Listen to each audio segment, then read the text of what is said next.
Well, on the contrary from yesterday's game review with Chicago and New York, this was a way more enjoyable game to watch, and I'm thankful that my fans on Instagram picked this one.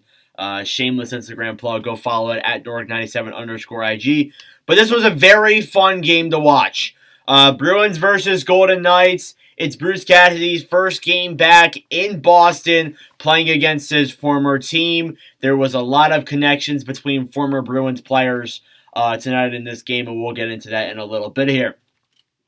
Starting off, it was Thompson versus Swayman, so you got the Vegas starter in net tonight, and they gave Ullmark a night off, so they have Swayman in net playing, hopefully to kind of turn around Swayman's season so far. It's been kind of a struggle. Anyways, first period, start off pretty much right away with a goal from Paul Cotter, assisted by William Karlsson. A very good game from Paul Cotter, must I say. He did very good. 2 goals tonight. We'll get into it a little bit later on, but he played really, really good. The Bruins struggled early, relatively. There was a Nosek shot that was stopped, a Frederick shot that was stopped, another Cotter shot was stopped, Marchessault's shot was stopped, but then on the rebound, he scores his 10th of the year to make it 2-0 Vegas. And those 2 plays were off of a David Pastrnak turnover. So Pastrnak really kind of struggled early there with Boston. And look at that. They're already down 2-0 at home. It was looking pretty risky. There was a Foligno chance that was stopped. A Bergeron shot was stopped. A Krejci chance was stopped. And then Stevenson hits the post. So imagine if that goes in. 3-0 Vegas in that third period. You'll likely make a goaltending change. Game could have been entirely different, but the Bruins decided to hold on. There was a penalty then on Brad Marchand for elbowing. The penalty was killed off. There was no shots. Boston's penalty kill was again good tonight as Vegas went 0 for 3. Shots were 5-4 Boston halfway, and then it was kind of uneventful hockey from then on, really, for the rest of that period. There was a Hague shot that was stopped, a Karlsson shot that was stopped, and then that pretty much did it for the first period. It was 2-0 Vegas after 1. Shots were 8-6 Boston, though. So Boston still kind of stayed in the game and still stayed competitive, and that's really something you got to take away from a loss like this. It was in a shootout. It could have gone either way, and Boston really did put in the effort to deserve to win this game. But we'll get into it, obviously, a little bit later here. There was a Frederick wraparound that was denied. There was a McAvoy shot that was stopped, and then the Golden Knights get on the board yet again as Paul Cotter, his second of the night from Stone and Theodore, and he makes it 3-0. Down 3-0 at home, and it could be the first time ever where they lose at home this season. So it was looking a little bit worrisome there for the Boston Bruins. There was a Hall chance that was stopped. There was another Cotter shot that was stopped, and then the Bruins got their chance. Nick Roy went to the box for holding. Roy will get a lot of penalties in this game, actually. There was a Marchand shot that went wide. There was a Krejci shot that was stopped, and the power play was eventually killed off. However, that was not the end of Bruins' success. Or, actually, no. However, the Bruins did score right after that. I don't know why I said that. There was a goal from Brad Marchand, his 8th of the year, to make it 3-1 Vegas. So obviously the Bruins started making their little comeback, and it did start getting really hyped up towards the end of that period.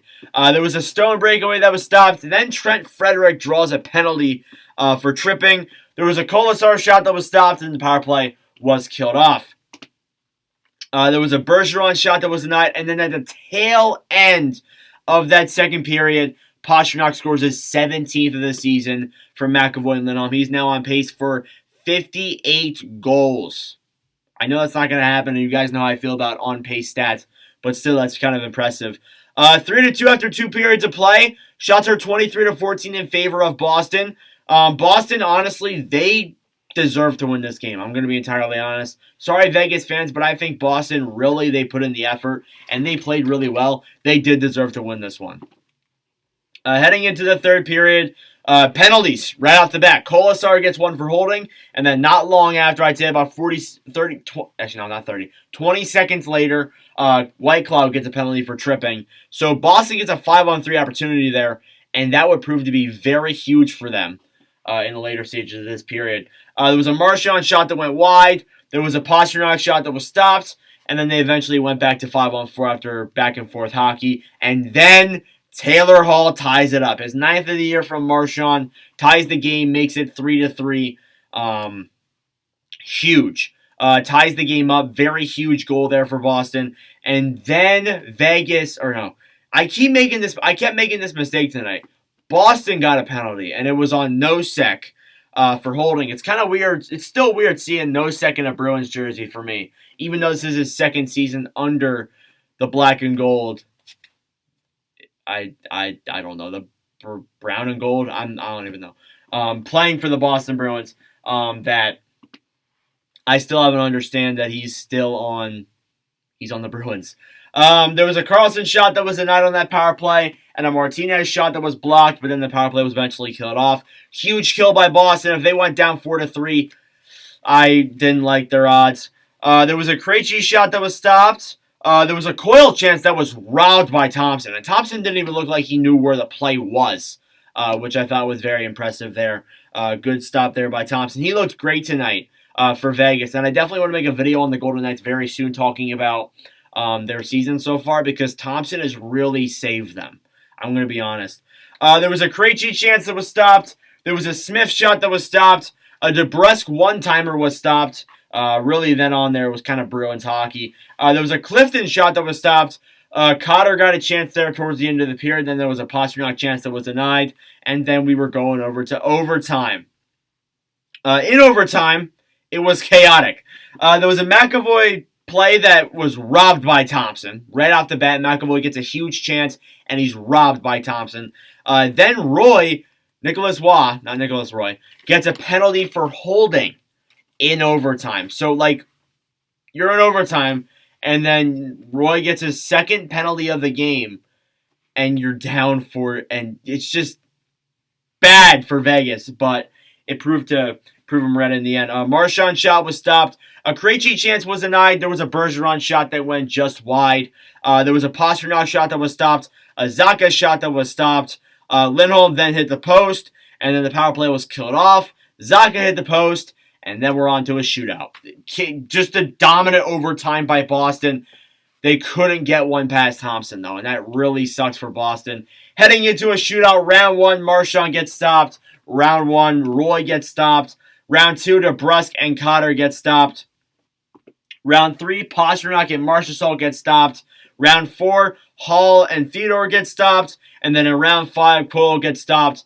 And Smith scores the shootout winner to give Boston their first ever loss of the season at TD Garden. Final score, 4-3 Vegas after a shootout. Unbelievable game by Logan Thompson. I'm surprised he didn't get the first star. Some stats for you here. Shots were 43-24 in favor of Boston. Boston also went 1 for 4 on the power play, and Vegas went 0 for 3. Hits were 35-28 Boston. Your 3 stars of the game, according to NHL.com, were Taylor Hall, Brad Marchand, and Paul Cotter. Although I would have given a honorary mention to Logan Thompson as well, because he looked incredible for the Vegas Golden Knights, and he's kind of the reason why they stayed in this game and Boston didn't make a comeback there in the third or even in overtime to win it. So yeah, that is a game review for Boston versus Vegas. Very fun game to watch on your Tuesday night. Let me know your thoughts in the comments below. Thank you all very much for watching. For Sports Later, really do appreciate it. Make sure to subscribe down below if you are new. And anyways, thank you all for watching, and I'll see you guys in the next video. Adios.